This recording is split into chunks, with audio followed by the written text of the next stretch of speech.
গত ৩ দিন ধরে টানা ভারী বৃষ্টিতে খাগড়াছড়িতে বেড়েছে নদী, খাল ও ছড়ার পানি। এছাড়া বিভিন্ন স্থানে ছোটখাটো পাহাড় ধসের ঘটনাও ঘটেছে।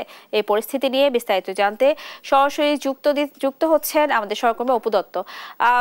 অপু, খাগড়াছড়ির বর্তমান অবস্থা কি? কোথায় কোথায় বেশি ক্ষয়ক্ষতি হয়েছে বা এমন কোনো খবর আছে কিনা আমাদের কাছে জানাবেন। জি, ধন্যবাদ। আপনি যেমনটা বলছিলেন যে গত ৪ থেকে ৫ দিনের যে টানা বৃষ্টি, চেংটি বা মাইরি নদীর পানি কিন্তু বেড়েছে। আর এই টানা বৃষ্টির কারণে কিন্তু খাগড়াছড়ি, দিঘতলা সহ বেশ কয়েকটি জায়গায় ছোটখাটো পাহাড় ধসের কিন্তু ঘটনা ঘটেছে।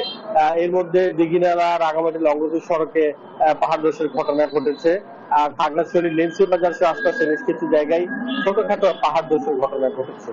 তবে তাৎক্ষণিক ফায়ার সার্ভিস, রেড সহ অন্যান্য আইন শৃঙ্খলা বাহিনীর সদস্যরা সড়ক মাটি সরিয়ে যানবাহন চলাচল স্বাভাবিক করেন। তবে আসার খবর হচ্ছে গতকাল বিকেলের পর থেকে তেমন করে কিন্তু বৃষ্টিপাত খাগড়াছড়িতে হয়নি।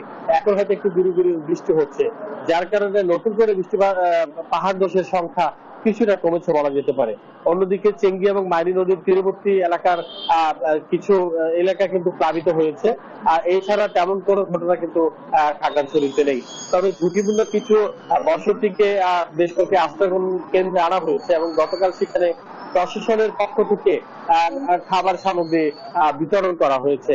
প্রশাসন কিন্তু বেশ কিছু জেলা উপজেলার মধ্যে কন্ট্রোল রুম সহ আশ্রয় কেন্দ্র খুলে রেখেছেন, যাতে পরিস্থিতি মোকাবেলায় স্থানীয়দেরকে সেখানে নিয়ে আসা যেতে পারে।